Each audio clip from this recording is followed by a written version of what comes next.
Does the word entrepreneur communicate all the values that are inherent in the ethic of profitable service to others? It might not. Today we dig deep into our value insights and we do some experimentation. This is the Economics for Entrepreneurs podcast. Entrepreneurs are economic heroes.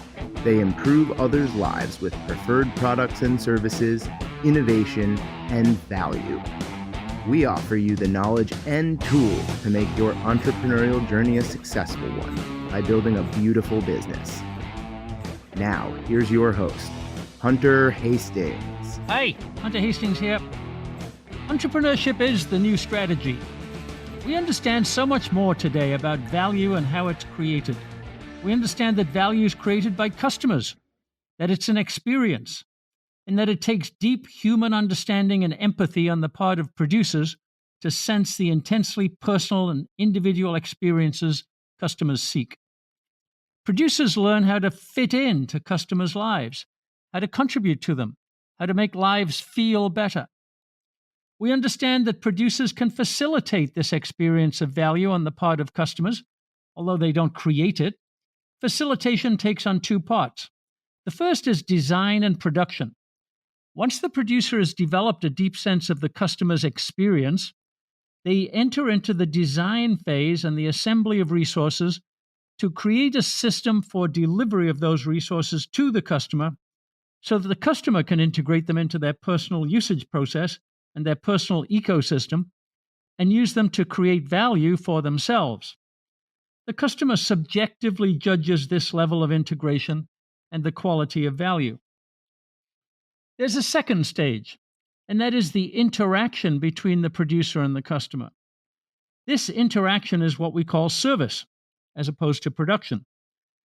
If the customer invites the producer into the usage experience to provide service that enhances that usage experience, the producer now has a new opportunity to interact, to serve.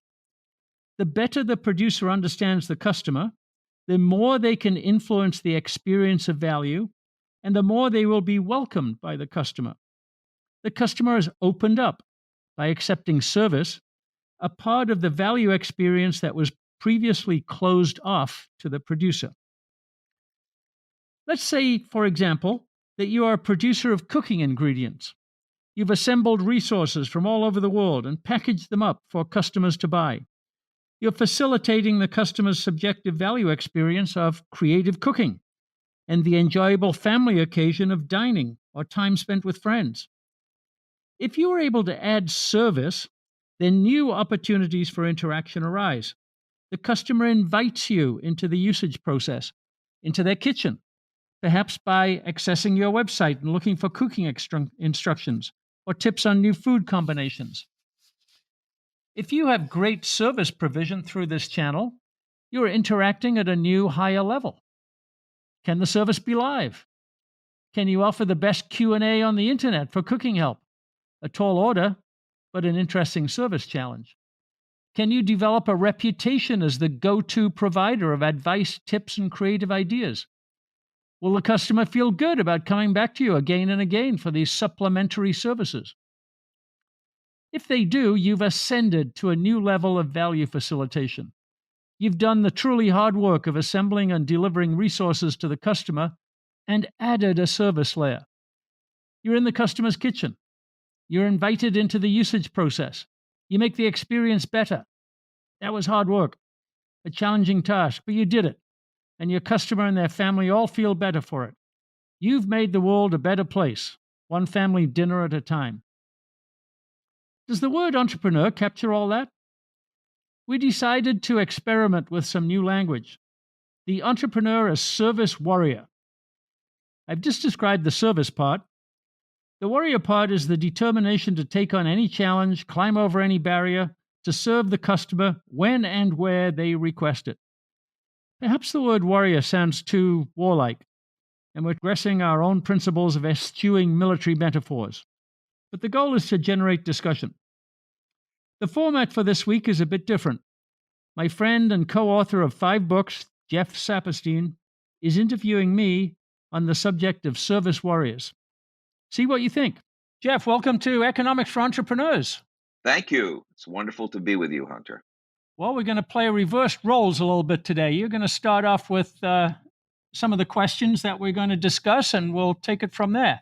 Well, thank you, Hunter. The context for our relationship is about 10 or 12 years of writing books and articles together, in which we did a great exploration, starting out as two marketing guys, and we've evolved over these years to look at systems and look at organizational design and look at IT. And so we have gone through quite a journey together. So Hunter, as we get into this conversation, and we're going to talk about your new idea of entrepreneurs as service warriors, which is very exciting. I thought it might make sense to put this in a broader context.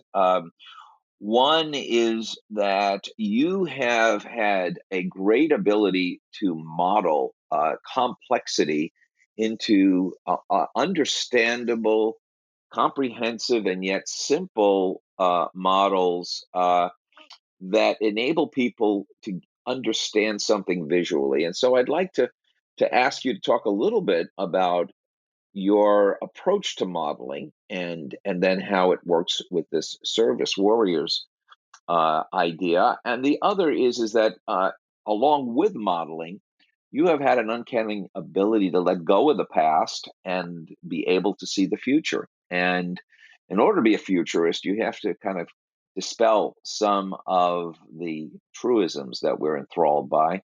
We started out with brand loyalty as marketing people, for example, and you have a Procter & Gamble background, and yet you've been able to move from that. So maybe talk about your approach to letting go of the past, or perhaps how you inquire about what is reality now and moving forward, while you have some great principles.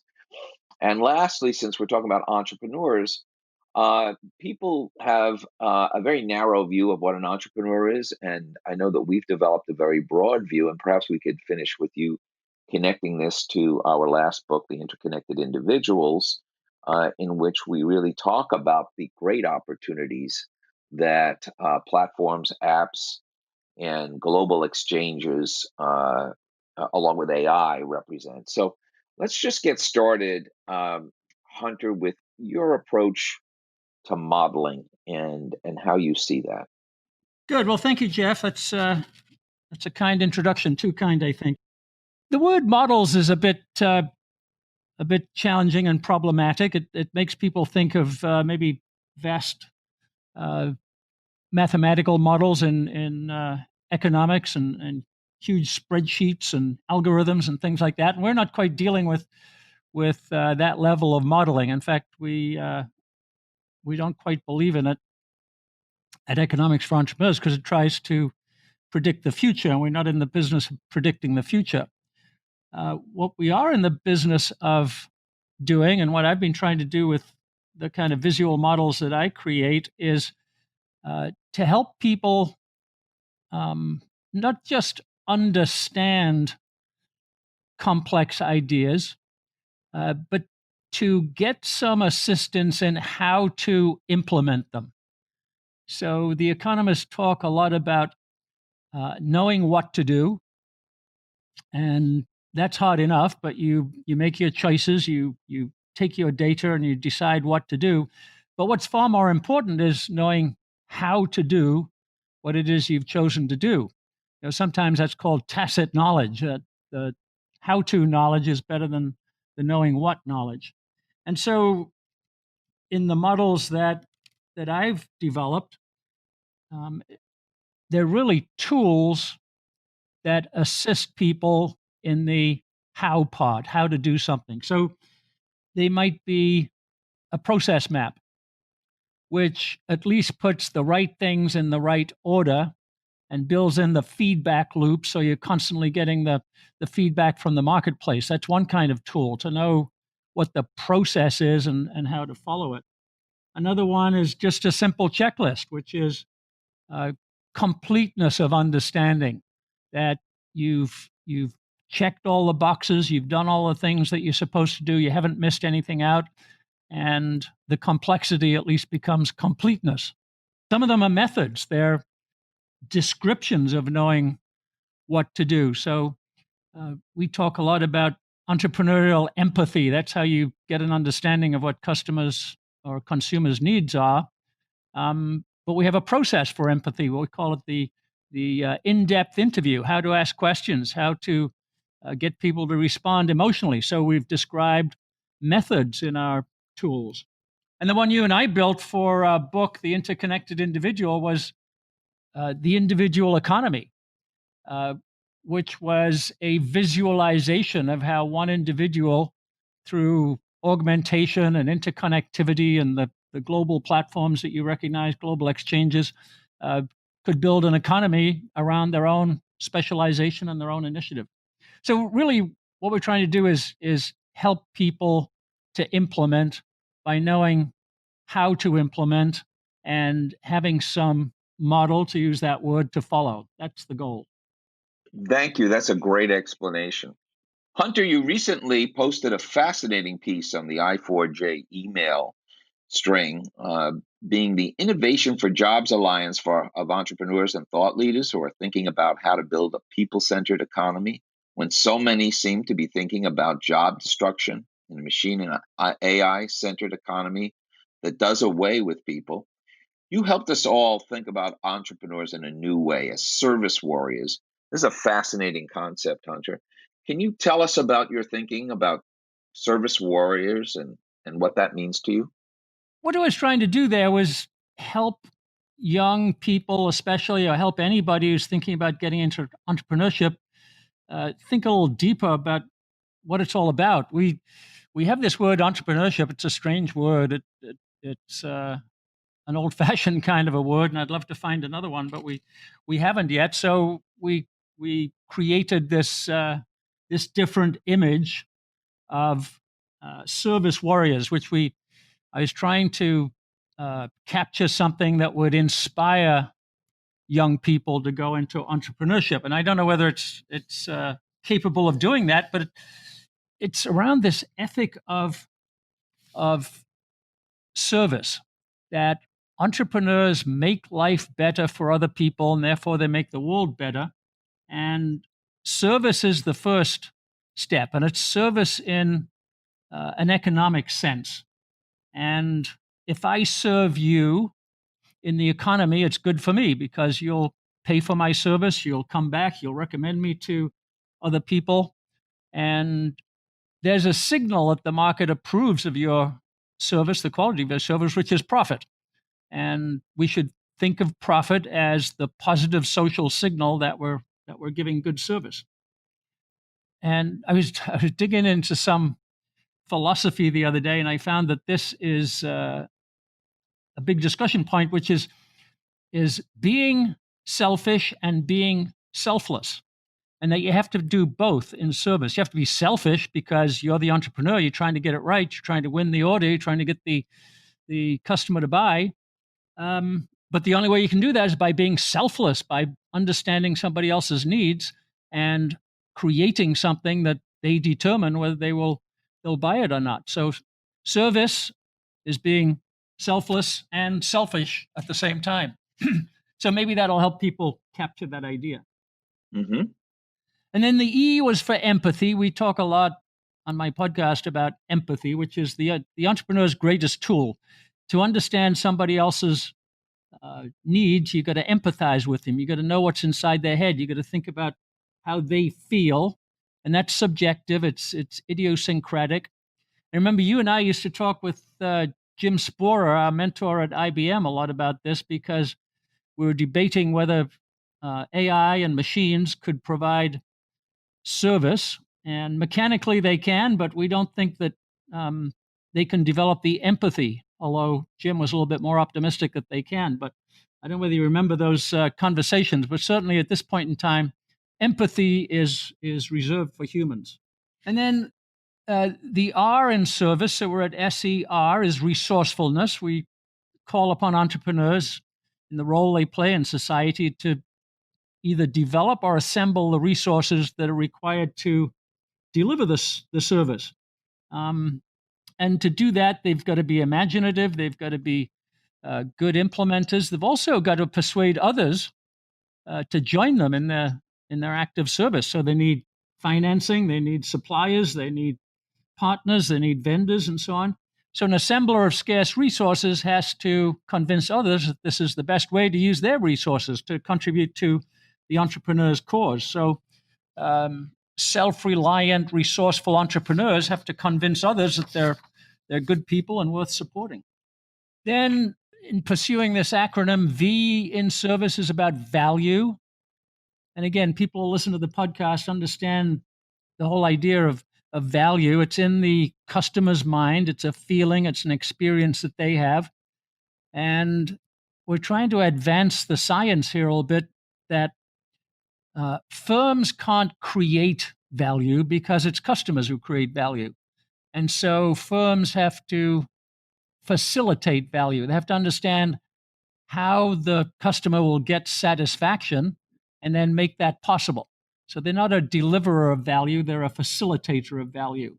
And that's one of the new stories, I think, of 2020 and beyond, that value is in the consumer's head. And the I, we said, was investment. And that, again, is a different way of looking at things. Investment is not putting your money down and expecting a return. It's sacrificing something in the present in order to gain something bigger in the future. So an entrepreneur has to take time to assemble their firm, their offering, write their software, open their store, whatever it might be. They're not getting paid while that's the case until the service is ready to be presented to the customer and they get some purchases, they get some revenues. So the investment of time and money and effort and resources and your ego that you have to put into it, that's a sacrifice in the present for a return in the future, which is the essence of morality, I think, the essence of virtue. I'm willing to sacrifice consumption now in order to produce in the future.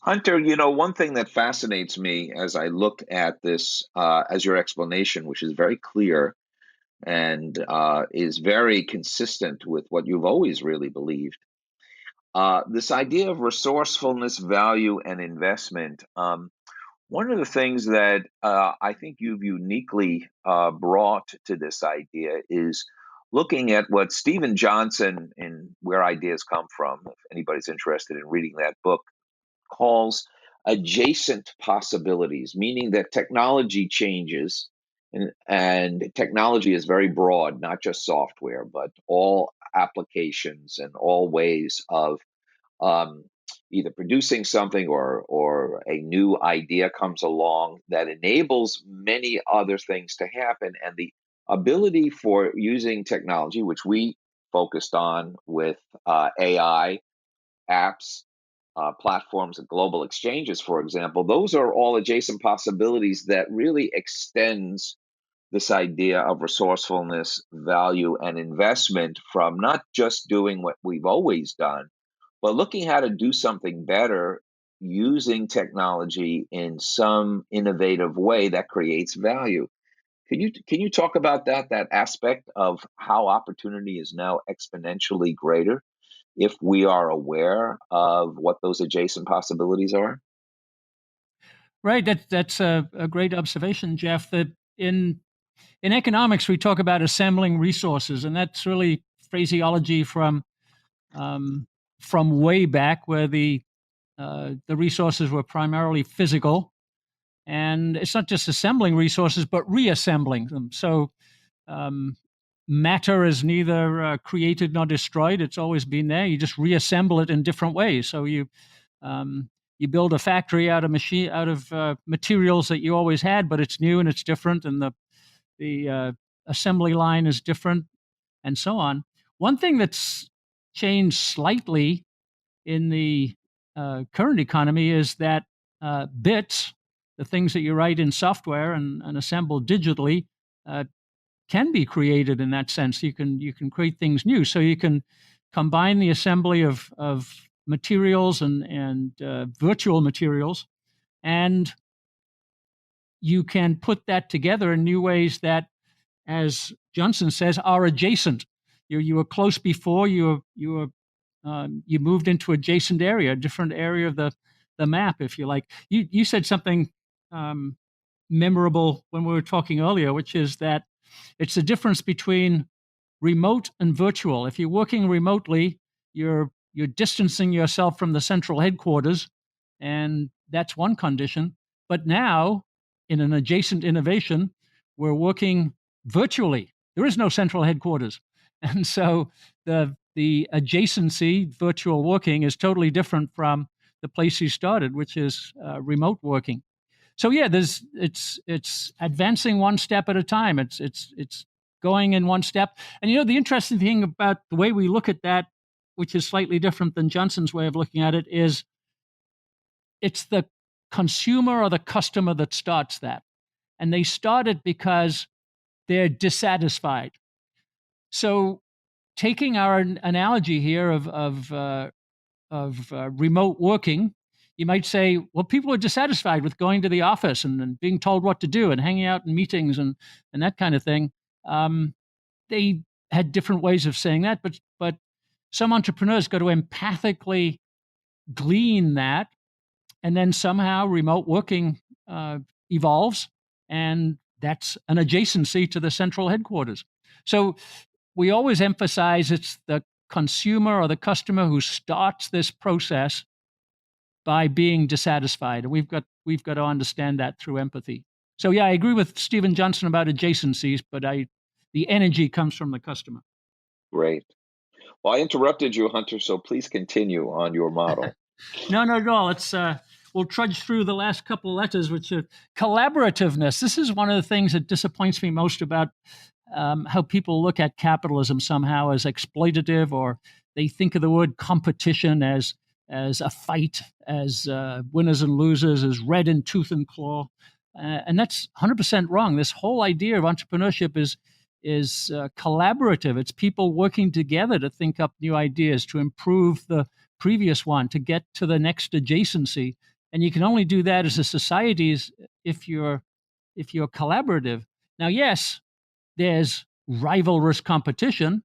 If you've got $1 to spend, Jeff, I want to prove that I can give you the service that's worth that dollar, and somebody else wants to prove that too, and you get to make the choice. That's rivalry, but it's not a fight. It's not a war. It's collaborativeness in the economy. It's the system. And so a supply chain is a collaboration. A beauty salon is a collaboration. A construction site is a collaboration. We've got to learn to think in terms of collaboration rather than competition, I think. This is a wonderful point, Hunter. You and I had many conversations with people who are on the cutting edge of ways of adapting to artificial intelligence as well as virtual work, in which Jim Spora, who you mentioned, had a wonderful expression, is that can you be able to compete to be the best collaborator you can be, right? Which is a wonderful way of saying the way of work today is not individual work separate from everyone else, but your ability to not only fit in but add value in a collaboration means that you have to have a whole other set of skill sets than perhaps work was defined or education was defined previously. And this idea of collaboration, augmented by the tools, including AI. I remember Guy Health Tech, who we spoke with, one of our interviewees, said, well, it used to be that it was Jeff, Hunter, and Guy as a team. Now it's Jeff, Hunter, Guy, and an artificial intelligence that we all bring into the team. And how we use that artificial intelligence becomes our new collaborator, and intelligently applying artificial intelligence is part of the new tool set of collaborativeness. So this idea of collaboration is really expanding in terms of skill sets that are particularly valued in the world of work today, as we're looking at more and more project-based management, collaborative teams, and where people are creating something new or servicing people in which it's not just doing the same thing repetitively. A quick note. Did you know that we provide supplemental materials for each podcast? Listening to and understanding the key takeaways from our expert guests helps you think better about building a more beautiful business. Taking direct action and implementing these strategies is when the real work begins.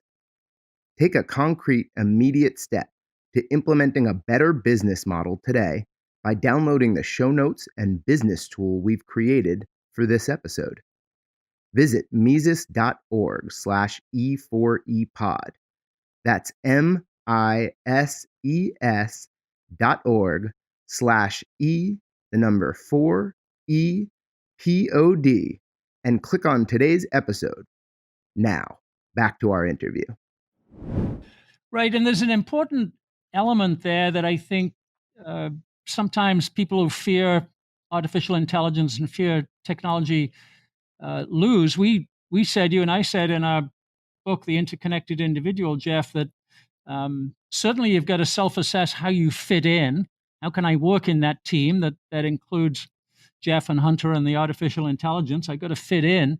But much more importantly, I've got to contribute. I've got to be confident in my individual ability to contribute in that team and not suppress my own individual contribution, because that's what makes the team productive. Now, certainly I may have to learn some new skills. I may have to keep my technological expertise updated, but that's part of my contribution. And people fear losing their individuality in the technological world, and I'm anxious to communicate that the opposite is the case. It's the place to emphasize your individuality, because that's where a lot of value comes from.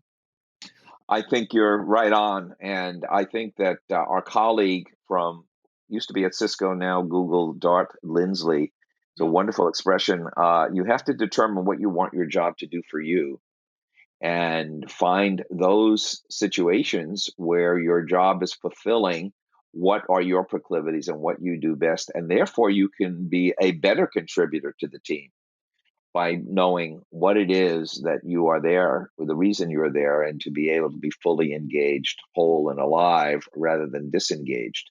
So I think that this idea of collaborativeness is very strong on the entrepreneurial. Can we move to ethical? I'm interested in your view on that. Yes, certainly.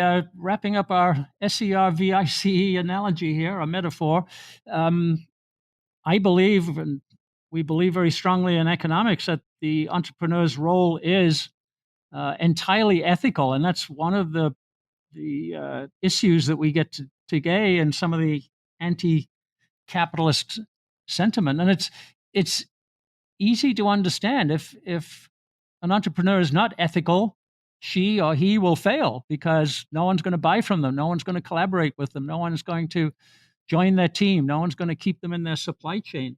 So entrepreneurship is moral action with pure intentions. I'm trying to understand how it is that I can serve you. I'm trying to understand what you are seeking in terms of betterment, and then I'm going to try to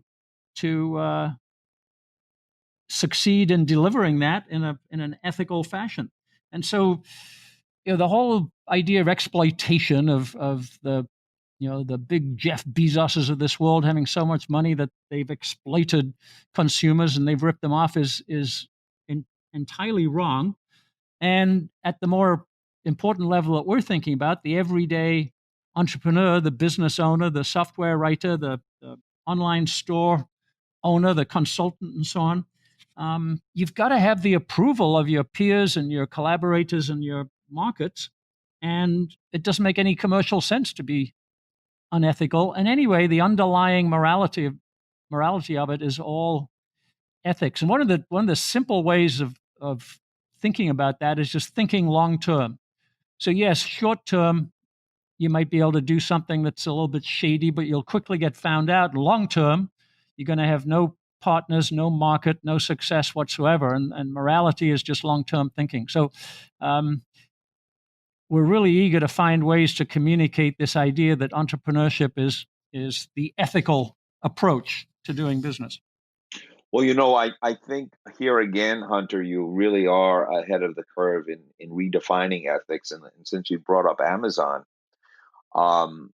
whatever one feels about Jeff Bezos or about Amazon as an organization is Amazon has enabled literally millions of individuals to become entrepreneurs by providing a platform in which you no longer have to compete for shelf space. I mean, you're an old Procter and Gamble guy. You know that shelf space and real estate it was the name of the game for market leaders, and it was very hard for a product to get placed when you're competing against Procter and Gamble. However, with Amazon, you have millions of small players now who can come to the fore and have global distribution so that the amount of entrepreneurship from Amazon or Alibaba, we're certainly not pushing any one platform, but this opportunity for e-commerce and platforms has enabled millions of people to become entrepreneurs. And this idea of ethics becomes linked to transparency. So when I'm looking for a birthday gift for my 10-year-old granddaughter, uh, what do I know about gifts for 10-year-old girls? However, when I go on Amazon and I start to look at customer reviews, and I see that there are certain items, even if I don't know the name of the manufacturer, I don't know, not familiar with it, by seeing what others have said about it, and by Amazon being able to have that transparency of customer reviews, really makes us all better consumers. And in a way, those who are unethical or those whose products don't deliver get really outed much quicker than in an old system where we would go into a Toys R Us and just look at shelves and not really have very much information to go by. So, can you talk a little bit about this idea of transparency now making the world even more ethical? Well, yes, indeed, and that's the essence of entrepreneurship today. That we talk a lot about uncertainty, Jeff, and that your description of going looking for a gift for a 10-year-old girl, you're uncertain how to do it. Uncertainty is a knowledge absence, and Right. it creates anxiety. It creates a blockage. It means you can't make a good choice. And the solution to that is more knowledge, which you can refer to as transparency. And so this whole interconnectedness and access to data and information and knowledge that the internet brings means that there are fewer knowledge absences. So there's less uncertainty. We can call it transparency, which it is, and therefore people are more confident. They can make better choices. They can do it faster. Everything becomes more efficient. And so maybe in the past it was to a unethical producer's advantage to suppress knowledge. I know my wife walks around stores now looking to see if it was made in China. She won't buy anything that was made in China, and so all of that knowledge is available. You can find out what's made in China and what's made in Peru. So, yeah, it's filling knowledge absences, and knowledge absences were what slowed people down. What were barriers? What made unethical practices possible? Now there's far less chance of that because you can fill in all the knowledge absences that you ever face.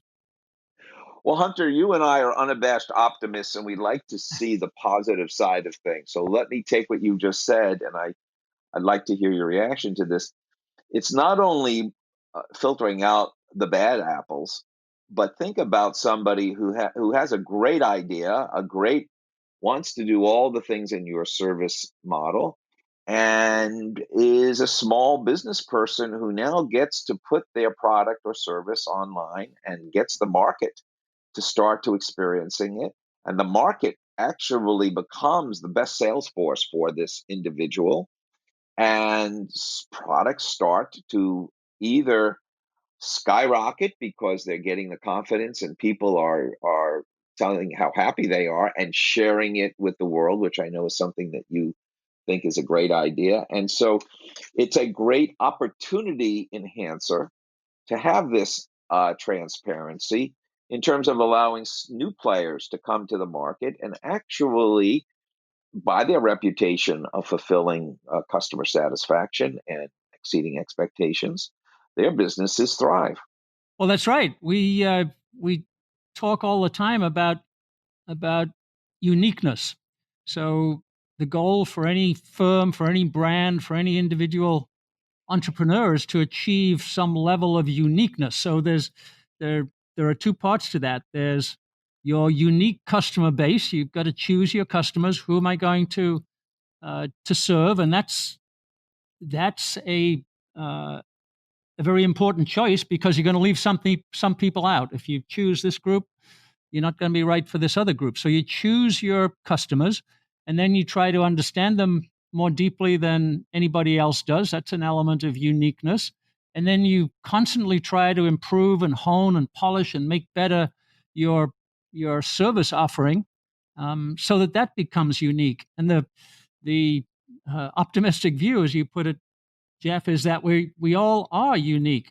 We can augment ourselves with digital technology. We can reach the rest of the world. We can get on the same platforms on Amazon and Google and Facebook as everybody else, but we're individual people, or we're a team, or we're a group, or a firm who can create a kind of uniqueness. So I always think that the solution to that, the pathway, is about finding uniqueness. Always looking for it, and always knowing that other people can copy. That's how the market works. If you do well, someone's going to copy you, so you got to stay another step ahead.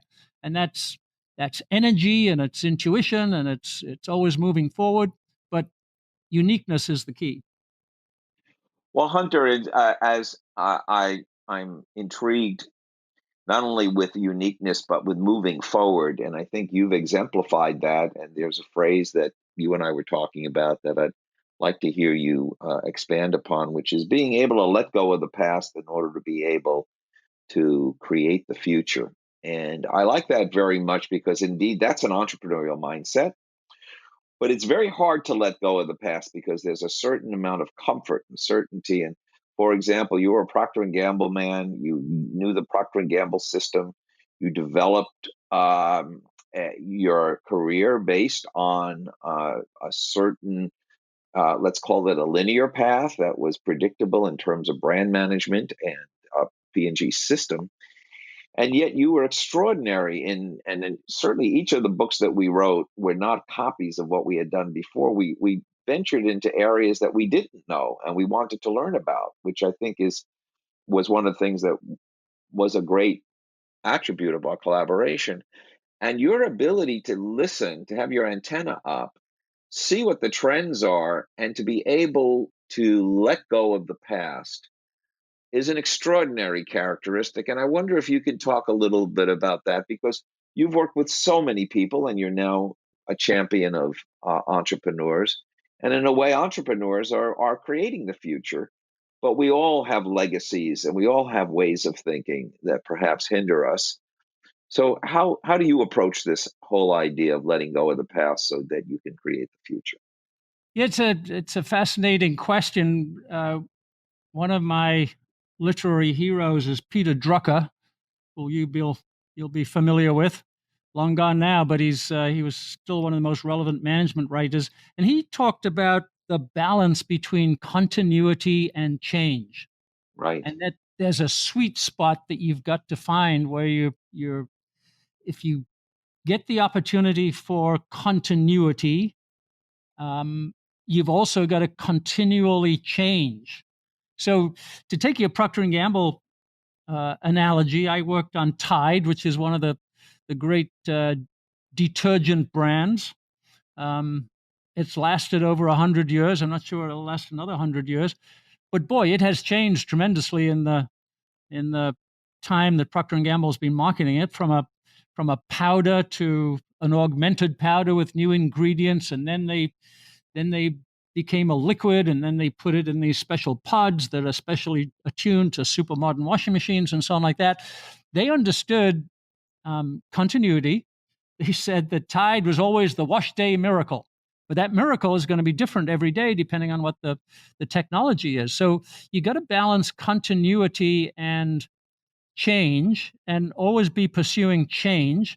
If you got to abandon one of them, you abandon the continuity, because you got to learn when the continuity doesn't work. And the approach to that, Jeff, is a philosophical one, and it's more Eastern philosophy than it is Western philosophy, which is to embrace that dualism, the dualism of change and continuity at the same time.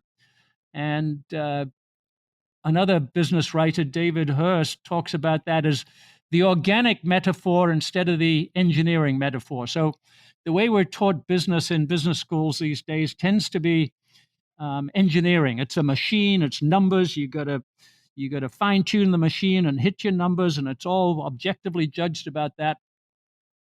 And the organic metaphor is, David calls it leading like a gardener, which I think Stanley McChrystal, the general in Afghanistan, coined that phrase, or somebody used it to describe him, which is, hey, you have no idea what's going to happen in the future. So be like a gardener, plant a lot of stuff, nurture it, water it. If some of it's not going to grow, you may not be able to rescue it. You got to go on to the ones that look like they're thriving and give them more resources, give them more water and sunshine, and maybe some new things will spring up, and you can develop those as well. Just see what happens in the garden, as opposed to being an engineer who wants to do the same thing all the time, only more efficiently. And I think the whole idea of efficiency tends to be backward looking, and the whole idea of creativity tends to be forward looking. So continuity is nice. If we sold it yesterday, we'd like to sell it again today. And we'll keep doing that as long as we can, but you've got to be changing all the time. And one last word on this. You taught me this actually in different words, but I've realized it, and that is the way things change is changing. And so Right. not only do we have to embrace change, we got to think about in the duality, how could things change in the way they're changing? And it's kind of dialectics. If I believe X, what is the opposite of X? And how possible is that? And how possible it is that my belief in X is wrong and Y is the right thing? You got to keep asking yourself those questions. So it's the questioning mentality of you work in the future, as you said. Entrepreneurs always work in the future, and you can't predict the future. So you just got to go there and see what happens. Well, one of the terms that we played with, Hunter, that when we wrote Service Thinking as well as Interconnected, was this idea of emergent rather than prescriptive. Most of what we had in business were prescriptions of what would happen if we did certain best practices.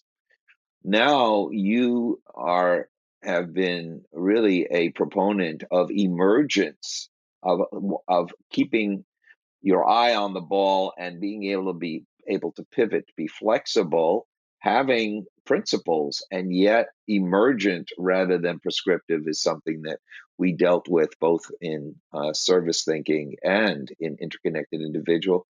And I think you've talked about this in terms of the constant and the changing, but the idea of approaching life not as a set of prescriptions, but the fact that there is emergence and that we need to be prepared for the unexpected.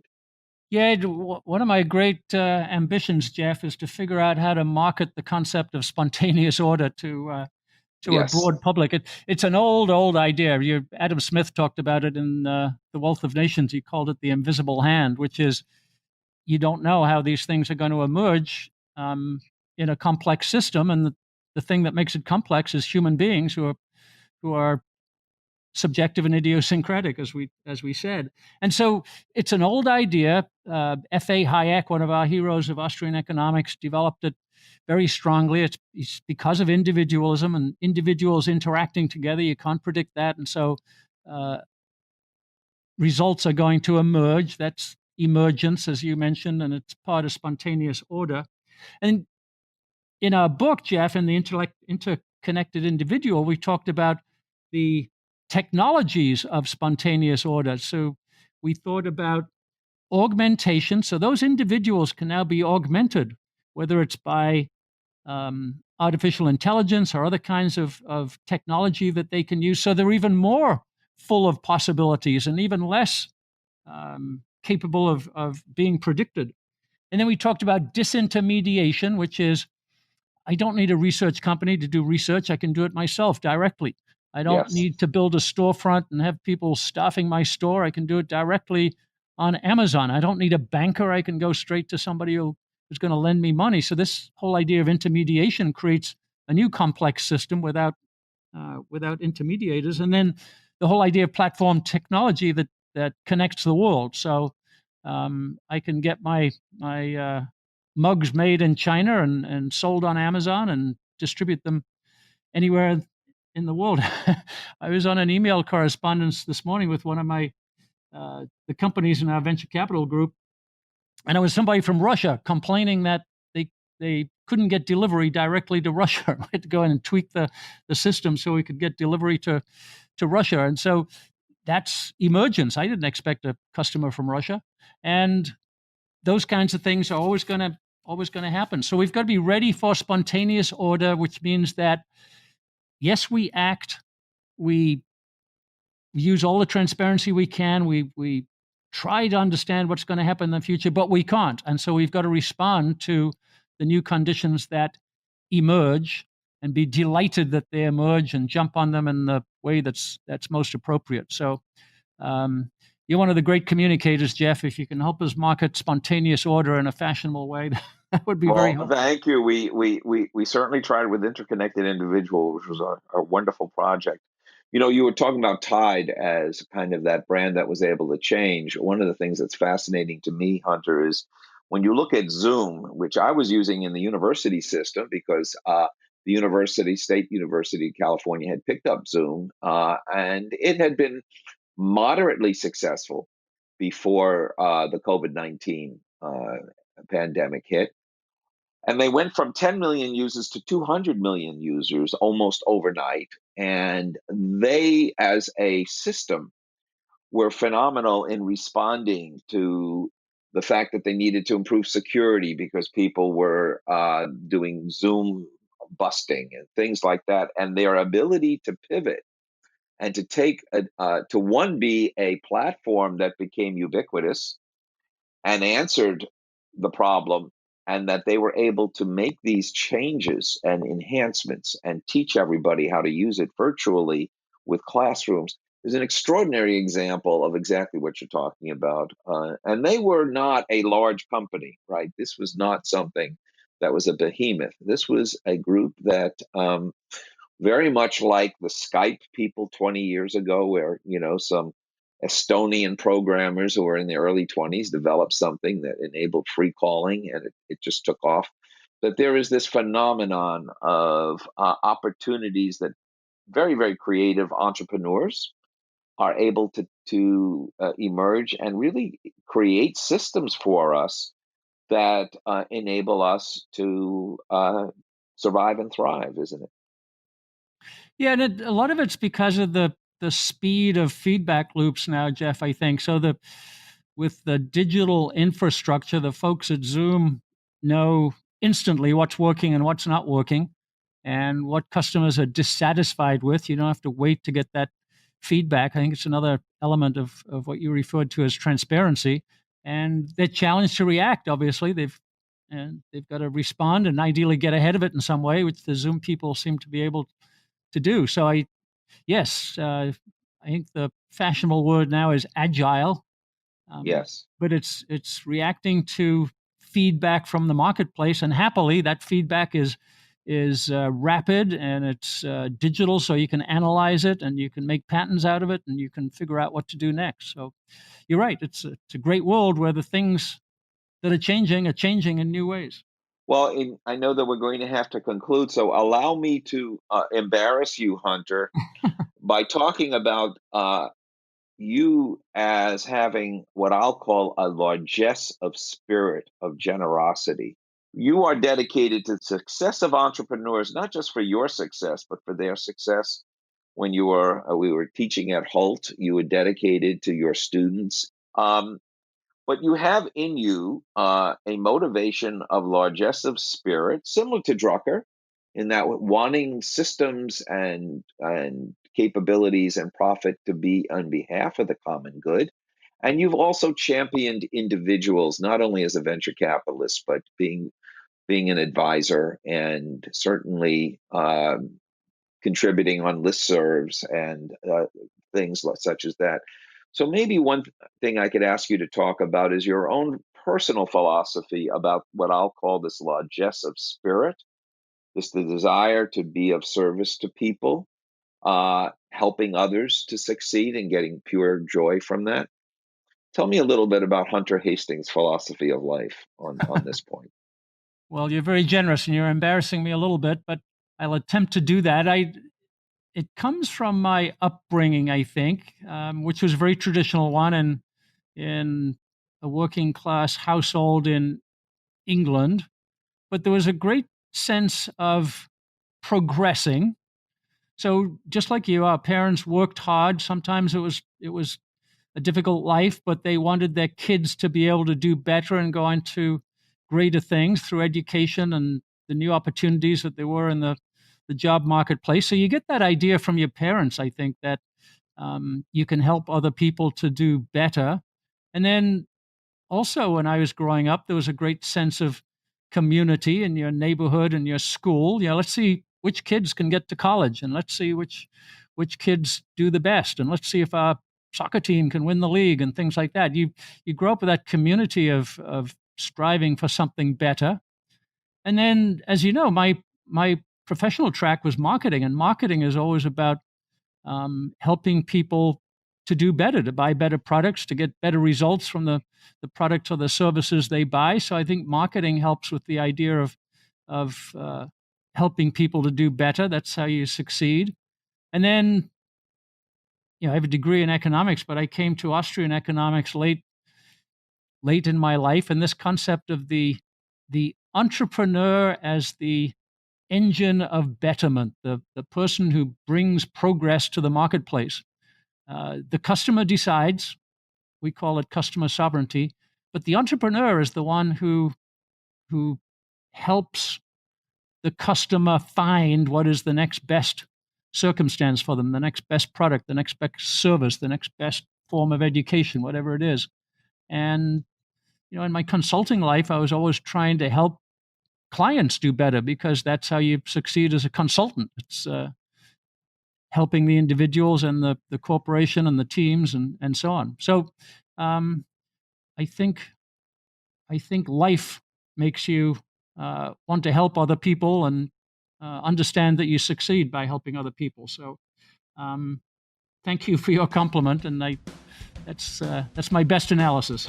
Well, thank you, Hunter, and may we both have many more years of being useful and helpful in bringing about a better world.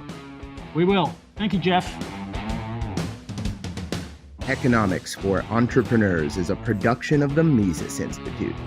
To explore more content like this, visit Mises.org. That's MISES.org. For more from Hunter Hastings, check out hunterhastings.com.